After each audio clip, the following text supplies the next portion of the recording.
Hey, this is Kellen, one of the team members at NAOS Therapy. Now that you know how to apply your toe spreaders, and you know what they're useful for, and that you've mastered the level 1 beginner exercise routine, now it's time to take it up a notch to the level 2 intermediate program. The level 2 intermediate program is provided free to you with the purchase of your toe spreaders. What you'll learn in this video and what you'll achieve in this video are improved balance and proprioception, and of course, to strengthen the deep intrinsic muscles of the foot to then create lasting natural toe separation over time. So here we go, let's jump right in.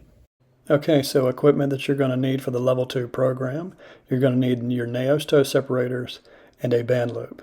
If you don't have a band loop, it's no big deal. You can still do the entire exercise routine without it. If you have one, use it because it's going to work your hips more. All right, your first exercise is going to be lateral stepping with your toe spreaders on. And you see that the band loop is above my knees. So I have about a medium resistance band above my knees. My toes are pointed forward, and I'm simply sidestepping left, right. You want to do that 25 to 30 feet 3 times. And then we're going to do a wide stance walk with the band loop, forward, backward. So you're going to maintain resistance against the band the entire time. Your feet, your stance is going to be wide, and all you're going to do is walk. You want to make sure that your feet don't turn out and your hips nor your shoulders are rotating. And here's a different view of the exact same exercise, forward, backward walking. Notice that my feet are staying forward, and I'm not opening up my hips, and I'm not rotating my shoulders or my hips. You are going to want to also do this 25 to 30 feet 3 times. All right, we call this the zigzag. You're going to step out at a 45 and then come back to normal stance, and then you're going to step out to 45 with the other foot into normal stance. We like to call this the zigzag. You're not opening up your hips, you're not rotating your shoulders, your feet are staying forward, and you are using the band as resistance with this exercise too. You want to do this 25 to 30 feet 3 times. Okay, so now here's a shot of the exact same exercise, the zigzag, just at a different angle so you can see. Notice that the hips don't open up, the shoulders don't open up or rotate, feet stay pointing forward. Again, you're going to do that 25 to 30 feet 3 times. So if you want to make this more challenging for you, notice now that I've taken the band loop and I've put it below my knees. So the further you get away from your hips, the more you're actually going to work your hips. So the band is further away from my hips, it's below my knees, and I'm doing the sidestepping, I'm doing the wide stance walking, and I'll also show you the zigzag, all just real quickly with the band underneath the knees. And here's the zigzag with the band underneath the knees. These are just to show you an example of what you could do if you didn't want to do it above the knees and you wanted to make it more challenging for you. And if you wanted to progress it even more, you take the band loop and you put it at your ankles. Notice that I've gotten a different color band loop now. This is actually a lighter resistance band because it's further away from my hips, and it's really working me. I'm struggling to do this because my hips in this routine are on fire in this exercise. So you got your side step, you got your wide stance walking, and you have your zigzag. And this is just an example of doing it with the band down at your ankles, giving you the most resistance for your hips.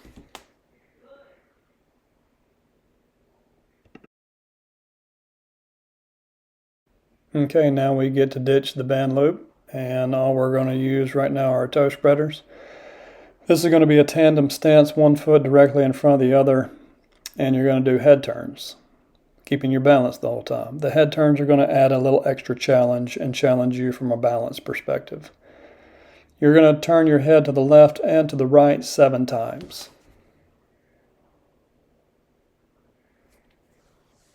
Then you're going to switch your feet and put your left foot in front of your right, and you're going to do the exact same thing. Head turns to the left and to the right 7 times.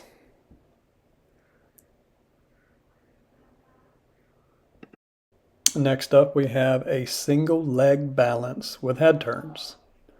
Pretty simple, but you got to keep your balance. You're going to turn your head to the left and to the right 7 times in a single leg balance.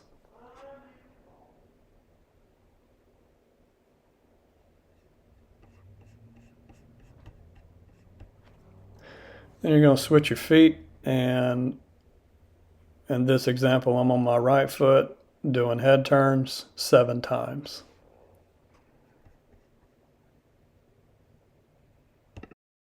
All right, next one we have tandem stance with eyes closed. You're going to do this for 30 seconds.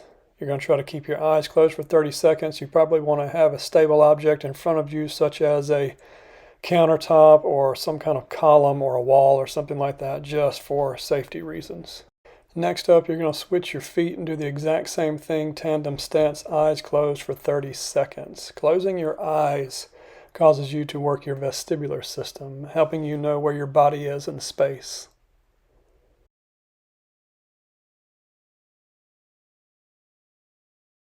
Next, we have single leg balance with eyes closed. You're going to do this on the right leg for 30 seconds.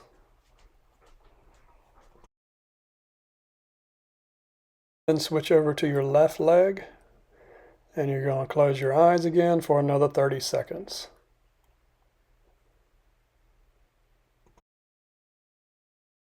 All right, next up, you're going to go back into a tandem stance, and then you're going to do thoracic rotation to one side. So in this example, I am rotating to the right just with my right arm, but my head and my eyes are actually following my hand. So you'll see as I turn, my head and my eyes are following. You're trying to stay in that tandem stance the whole time. And with the head movement, the upper body movement, you're creating more of a challenge for yourself. Really working your feet. You'll notice that your feet and your toes will really start gripping that gel and really give yourself a workout. Then you're going to switch over and you're going to do a thoracic rotation to the left. Now, when you go to the right, you're going to do it 5 times. When you go to the left, you're going to do it 5 times. Being in your tandem stance, head and eyes following that hand.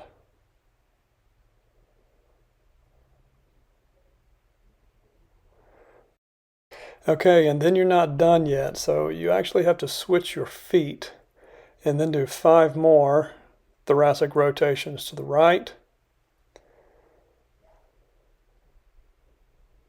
and 5 thoracic rotations to the left with the eyes and the head following the hands.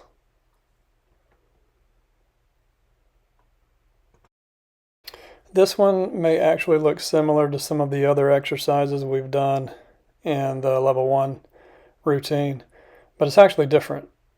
You can't see it, but my heels are slightly elevated off the ground. So that means my forefoot and my toes are the only things that are touching the floor. Both heels are floating a little bit. They're actually off the ground. You have 10 reps of a diagonal chop in one direction. Then you're going to switch your feet and you're going to do 10 chops the other direction, and your heels again will be slightly elevated off the ground.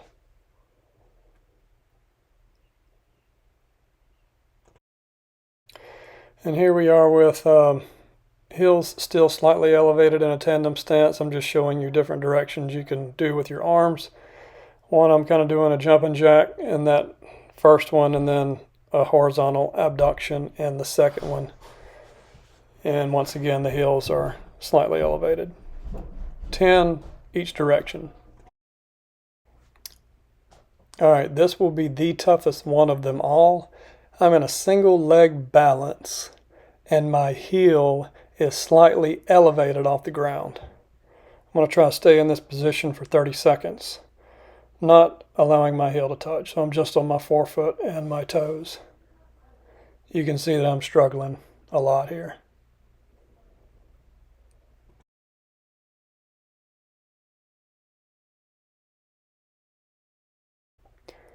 And then you're going to switch to the other side.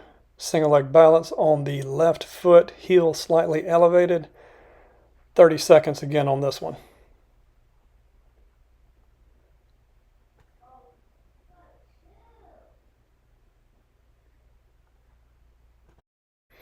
And lastly, we have our classic anterior tib raise. You're going to do your toe raises. You're going to lean up against the wall. Feet will be out away from the wall. You're repping out 50 to 60 of these, really feeling the burn in the front part of your lower leg. In our experience, most of the time the posterior tibialis is overworked and the anterior tibialis is underworked, and that's why you're doing lots of reps.